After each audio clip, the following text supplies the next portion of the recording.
everyone, it's Jessica here and welcome back to another video tutorial. For this month's 3D project, I'll be making a floral wreath just by using dies. I'll also show you 3 ways to transform your die cuts so it really enhances the designs of each flower. The first technique is to add embossing to the edge of the petals. Here I chose gold because it really complements that summery teal color.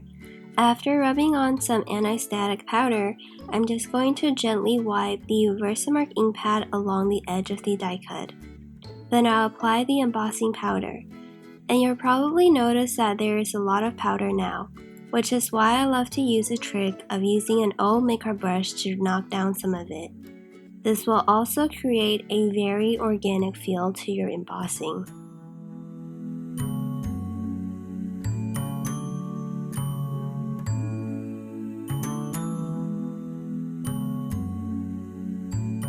I did the same to the other large petal, and now I'm working on one of the centerpieces.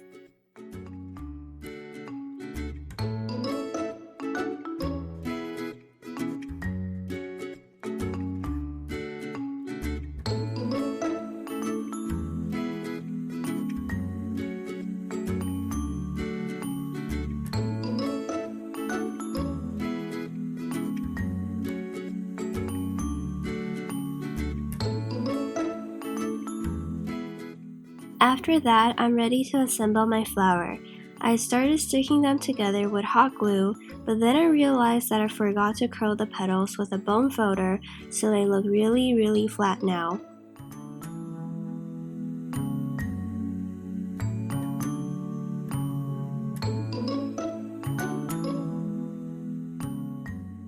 I quickly went back to shape them with a bone folder. It's an easy step, but the result is definitely very noticeable. Now my flower has a lot more of dimension, and that's really the look I'm going for.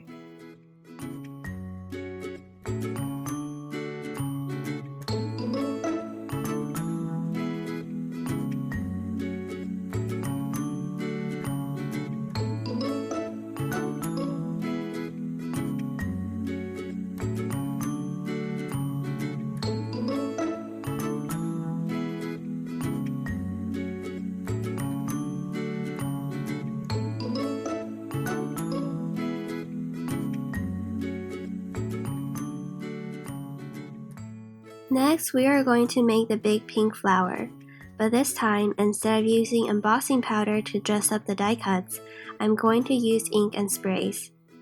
I have a couple of pink petals cut out, and I'm ink blending VersaFine Clear ink in Glamorous with a jumbo dauber.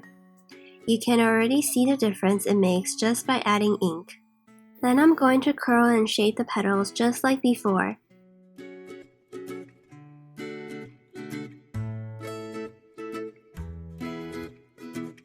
This die actually cuts a mark in the middle so that you can overlap the paper and glue them together. This will make the petal form a cup, and that'll make it look even more realistic. I decided to transform the flower further by adding sprays. First, I used a rose gold sheer shimmer spritzer. Say that 5 times fast. The dusty pink color is really gorgeous, and I thought it added an elegant touch to the petals. Then I'm going to use a fireworks spray in Angel Pink, and that completes the process.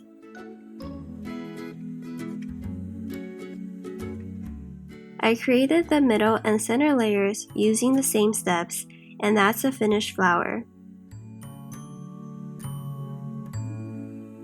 Lastly, I have an example of using the sprays differently.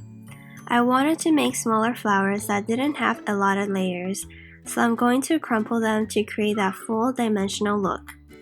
Here I use a sheer shimmer spray and sparkle, and I'm spritzing a generous amount.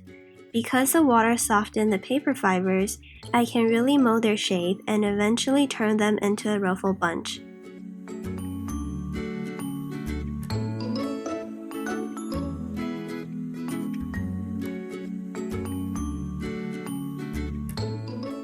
And that's 3 ways I use to enhance the paper die cuts on my wreath. I hope you enjoy these tips and tricks, and I'll see you in my next video.